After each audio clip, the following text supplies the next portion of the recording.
And we're back. So we were officially back yesterday, but we were just trying to get back into the swing of things. And that's a Josh. We were at Warped Tour. I got super sunburned. You can probably see in my silly face.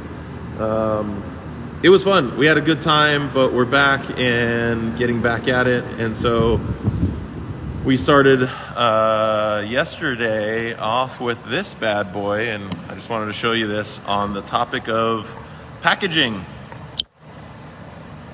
So here's a Model 3, and you can see the entire dash and center console has been removed. For my car audio friends, this is par for the course. You guys do this stuff all the time for fun, probably. Anyway, so on this, the reason that this is like this and we're not actually totally done is this is the HVAC case. So for all the Model 3 owners, this is what the case looks like, where all the air comes out of. And the issue with this one, which we've had a small amount of, is the blower motor.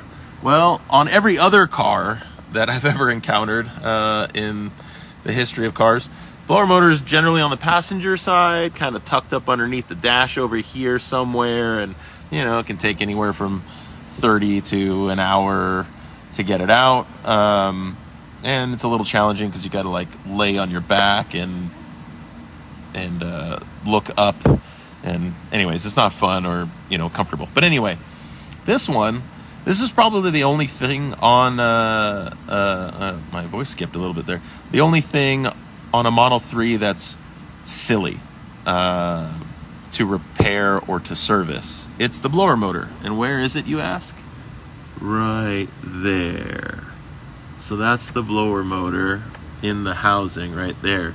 For all the Tesla guys, you guys do this with your eyes closed, no problem at all.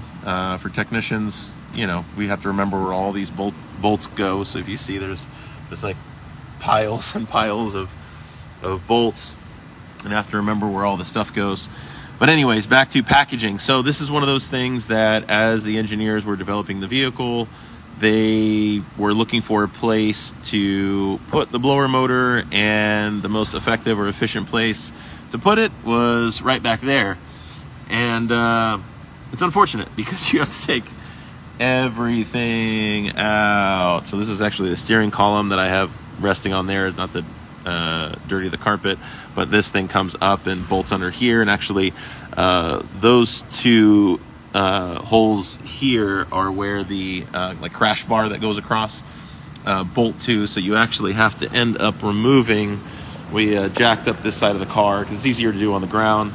You jack up the car and you have to remove the washer bottle. So the washer bottle actually needs to be removed in order to get access to these two holes here for those two bolts. So this one you can kind of move it out of the way a little bit and get to, but this one is perfectly behind the washer bottle, which this is the washer bottle. This guy. So this is what your washer bottle looks like outside of your car. It's where you put your windshield washer fluid. This is your windshield, or the windshield wiper transmission with a little motor.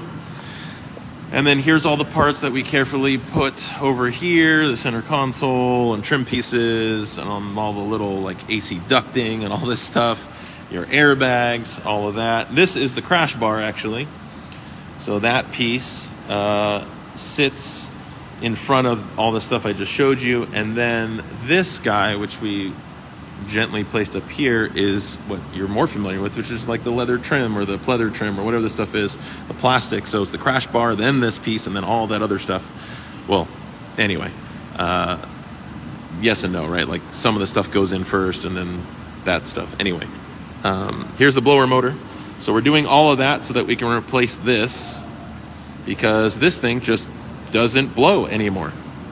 So yeah, we did do our due diligence because there is some diagnostic steps where you want to make sure that the connector is fully engaged, and then this actually runs over and goes here. So that's the connector on the VC left.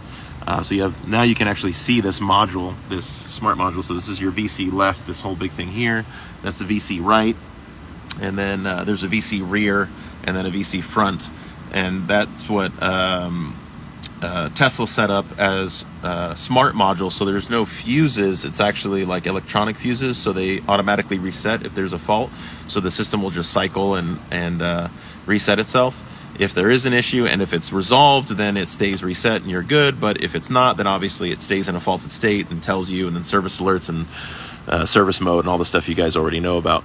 But anyways, like, yeah, this is the one bad thing of packaging on this. And actually the PTC heater, so the heater, I believe, is this guy here. It's way down here. And so that's goes up.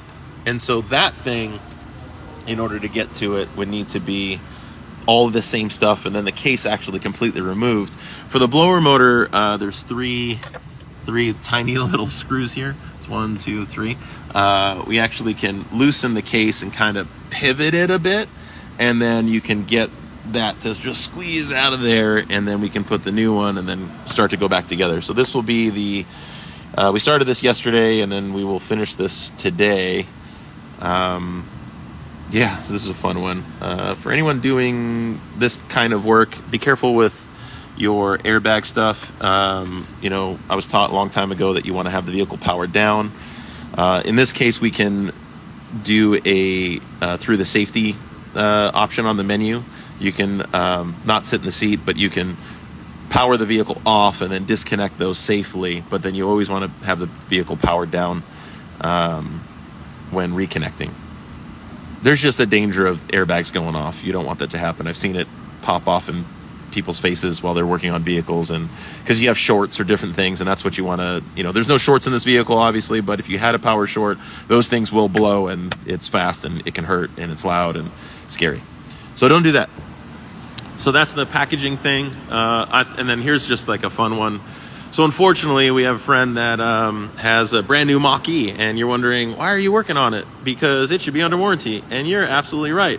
Unfortunately, road debris doesn't give a crap about warranty, and so he had some damage to his condenser, which was right in here. So a piece of tire actually hit the condenser and punctured. So see this, like the little runs this way? So that's where the Freon would actually travel through, and then right there, it got punctured. And as a result, I don't think I needed to take the fascia off, but what I did need to take the fascia, not for this, this will need to be replaced, but the fascia needed to come off because one of the things that it damaged were the front louvers. So like a Model 3 and Model Y and many vehicles, a Model X and the S's, they have these active louvers. So these guys, here's the broken pieces. So like these, rotate in here like this to open and close. And so the piece of tire smashed and broke these two and this bracket. So you can see the rest of the bracket here. So these three pieces will need to be replaced. They have individual part numbers, but Ford will be the final call on whether or not they sell these. I doubt it. I'll probably end up buying this, or we'll have to buy this entire assembly and replace it. But here's a little motor. Anyway, so when these open and close, that's what allows air to come in and travel into the condenser to allow for the exchange of heat, right? Because remember, your Freon travels through the system and takes heat out of the cabin and then gets rid of it in the front. And that's why you have the fan and everything. So here's what it looks like inside a Mach-E. Here's the fan. This is the radiator. And then just in front of it, that's here, the first piece is the condenser. You can see the condenser lines. Those are the Freon lines right there, and then you can see that coolant hose back there. But this is what a Mach-E looks like without its front fascia, and that's the front fascia. So that was fun. Never done it before, but most guys, you do this sort of thing. You kind of poke around and look, and you get a sense of how things come apart. And well, there it is. Safely, nothing damaged, everything's good. We're going to replace the louvers and then the condenser, obviously, and nothing else was hurt, but they did a pretty good job. So back to the packaging topic. This is why you have a little bit of a frunk area, because they mounted a lot of things down here and then kind of tucked them that way. And then here's what a Mach-E frunk looks like for those that haven't seen one. So this light will turn on back here. That's what it looks like. So you can have a frunk in a Ford Mustang Mach-E. That's what the tub looks like. Oh, there's a light. And yeah, oh, where's the piece of tire? Here's that piece of tire that actually hit this poor Mustang. Strange calling this thing a Mustang, but it's still a Mustang, right? It's like a Mustang Mach-E. That's what I thought. Anyway, this is the tire that caused all the damage. It was still laying inside the fascia area, so that was pretty cool to keep. And we're keeping that because he's going to go through insurance, and the adjuster needs to see that, so that won't get thrown away until after everything is all approved. But yeah, they did a pretty good job. I mean, it goes to show you that Ford can turn it on and make an EV if they want. I mean, the way everything came apart and the way that it's made, I mean, it's built Ford tough. It's pretty cool. It's done really well. At any rate, that's what's going on. The Rivian is still here, having some coolant flow issues. This Model Y has a charging fault. This poor Model 3 has a blocked radiator. Well, actually, radiator condenser. This is an early 3, so it has a radiator condenser assembly. And then, as I started the video with this guy, the blower motor on that Model 3. And it's something like 5 or 6 or whatever hours of labor. It's pretty ridiculous, but you can see why. All the stuff that came out of it. Yeah. Oh, we got one fun one. Sorry, I know I like to ramble, but we got this random thing. I got a hold of this company. It's a EV conversion of this, I think it's a ProMaster or a Sprinter van or something. I won't walk all the way up to it, but if you see that in the distance, that cargo van looking thing, that's called a Green Power. So if you look them up, they do EV conversions.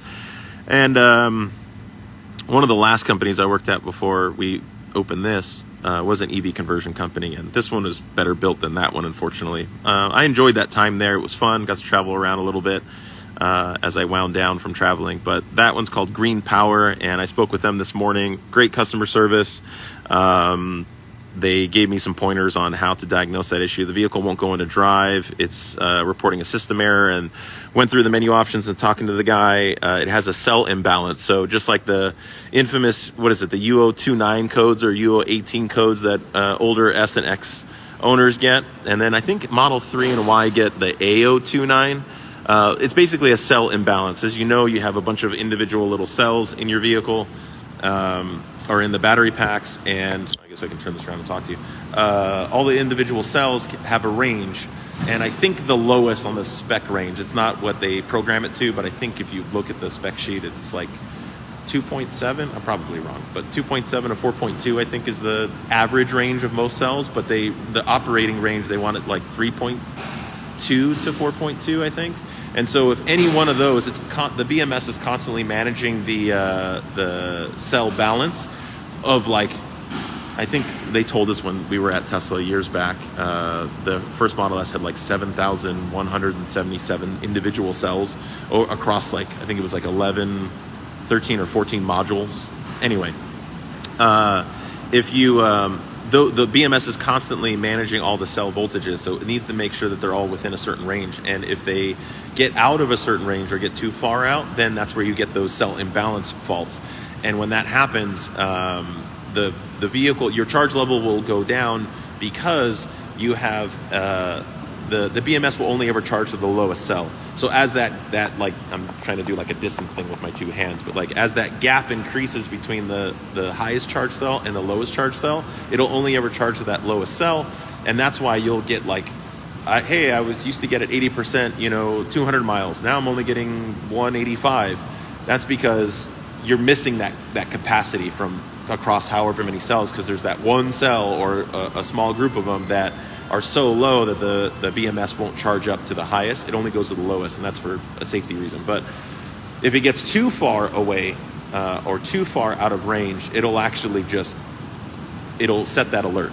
And I think UO29 is like the first stage, and then 18 is like you're, I don't know, like 100 something millivolts away from where you should have been. And anyway, that one has a cell imbalance, and he gave me a step procedure to attempt to put it on a low current level 2 to try and allow the BMS and let it sit for hours to allow the BMS to balance itself. So hopefully the thing's smart enough and it can do that. That would be awesome, and that thing will be running, and then the customer's happy and everyone's happy. So I'd like to see it back on the road and back in the customer's hands. So we'll see if that works.